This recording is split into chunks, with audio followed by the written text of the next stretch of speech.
শিক্ষা, স্বাস্থ্য, বাসস্থান নিশ্চিতকরণের মন্ত্রে উজ্জীবিত লাল ঝান্ডা সমস্ত প্রতিবন্ধকতাকে পিছনে ফেলে অতীতেও এগিয়েছিল, বর্তমানেও তার ব্যতিক্রম হল না। দুর্বল, নির্যাতিত, নিপীড়িত দরিদ্র মানুষের অসহায়তার ক্ষেত্রে সরকারি ক্ষমতায় থাকা না থাকা যে বামফ্রন্টের সৈনিকদের কাছে নিমিত্ত মাত্র, তার উজ্জ্বল দৃষ্টান্ত স্থাপন করলেন সিপিএমের ২ নম্বর এরিয়া কমিটির সম্পাদক তথা পেশায় শিক্ষক সামি খান। সম্প্রতি এক কিশোরের নিখোঁজ ঘিরে ইসলামপুরের মাটিগুন্ডা ছবরুলিয়া থেকে কলকাতার রবীন্দ্রনগর থানা মহেশতলা জিন্স ফ্যাক্টরি উত্তাল হয়ে শিরোনামে উঠে এসেছিল। মাটিগুন্ডা ছঘরিয়া তখন রাজ্যের শাসক দলের নেতা কর্মী থেকে শুরু করে দায়িত্বপ্রাপ্ত জনপ্রতিনিধি, এমনকি মন্ত্রী পর্যন্ত ওই কিশোরের পাশে থাকার প্রতিশ্রুতি দিয়েছিল।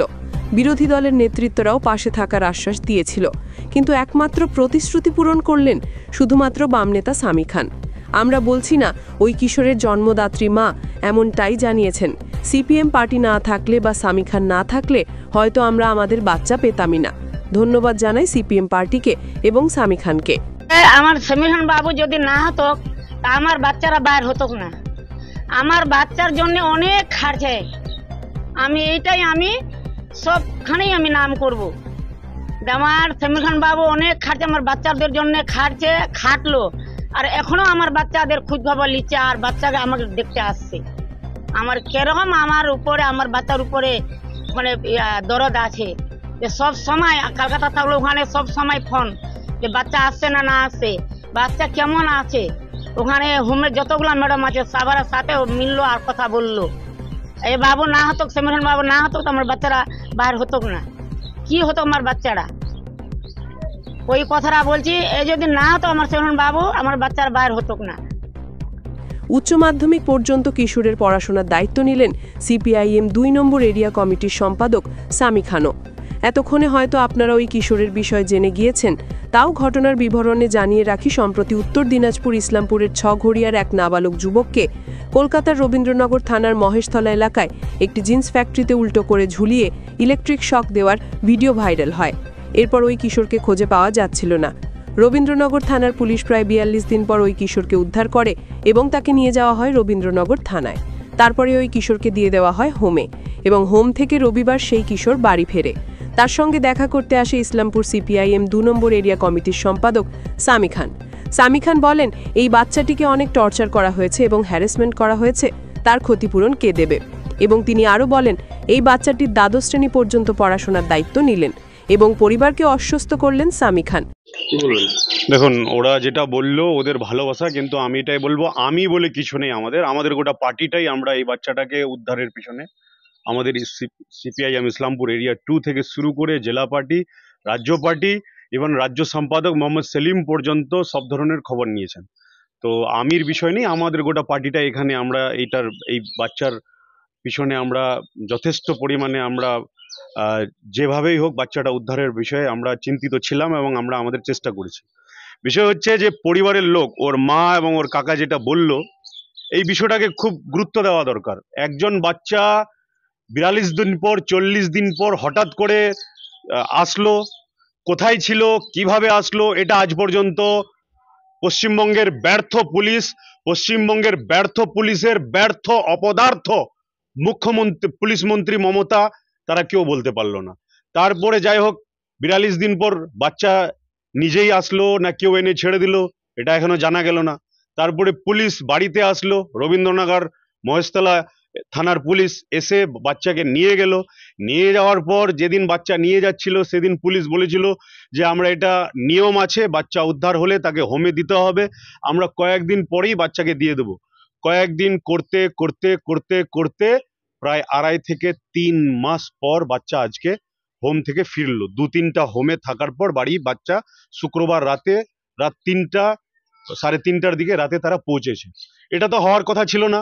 এলাকার যে রুলিং পার্টির নেতা, এলাকার যে প্রশাসন, তারা যদি এই বাচ্চার পরিবারের খোঁজ খবর নিত বা বাচ্চার খোঁজ খবর নিত, তারা কিন্তু চাইলেই বাচ্চাকে খুব তাড়াতাড়ি বাড়িতে এনে পৌঁছে দিতে পারতো। কিন্তু তারা বাচ্চাকে উদ্ধারের সময় কোনো মাথা দেয়নি, খালি ফর্মালিটি করেছে, এবং বাচ্চা যে কোথায় আছে না আছে তারা সেটাও খবর নেয়নি। হ্যাঁ, ব্যক্তিগতভাবে আমি বলুন বা আমাদের পার্টি বলুন, খবর আমরা নিয়েছি সব সময়, কারণ আমরা বলি যে আমরা যখন থাকবো মানুষের সঙ্গে সবসময় থাকার চেষ্টা করি।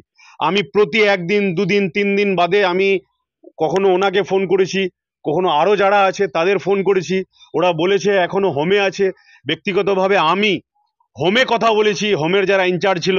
এবং আরেকটা কথা বলি, যখন এই বাচ্চাকে নেওয়ার জন্য বাচ্চার মা এবং বাচ্চার বড় দাদা, নামটা কি যেন, আসিরুল, যখন যায় তখন ওদের রবীন্দ্রনগর থানার পুলিশ তাদের আটকে দেওয়ার চেষ্টা করে।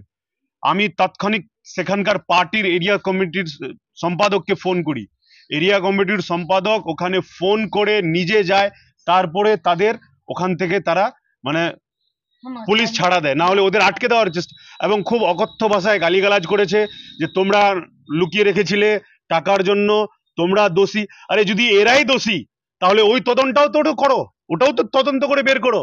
কিন্তু না, বিষয় হচ্ছে যে আমরা বাচ্চাটিকে শুরু থেকেই বাচ্চা যেন উদ্ধার হোক, বাচ্চা যেন সঠিকভাবে তার পরিবারের কাছে আসুক, এই আন্দোলনে আমরা ছিলাম।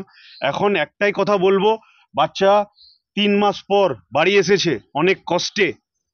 ও যে বাইরে গেছিল, কি জন্য গেছিল আরেকবার মনে করিয়ে দিতে চাই আমি। ওর মা গরিব পরিবার, ওর মায়ের উপর দেনা ছিল, দুঃখে কষ্টে বাচ্চাটা বাইরে এই বয়সে কাজ করতে গেছিল। আনন্দে যায়নি, হাসি খুশিতে যায়নি। তো বিষয় হচ্ছে আমরা দাবি জানাচ্ছি যে বাচ্চার যে এই যে মেন্টালি হ্যারাস হলো, কাউকে একটা চর মেরে দিলাম সেটা ফিজিক্যাল হ্যারাসমেন্ট, কিন্তু বাচ্চা 42 দিন ধরে অত্যাচারিত হলো। তারপরে তার আগে ওকে ইলেকট্রিক শক দিয়ে টেঙে দেওয়া হয়েছিল। তারপরে বাবা মা কাকা ভাই বোনকে ছেড়ে 3 মাস হোমে থাকলো।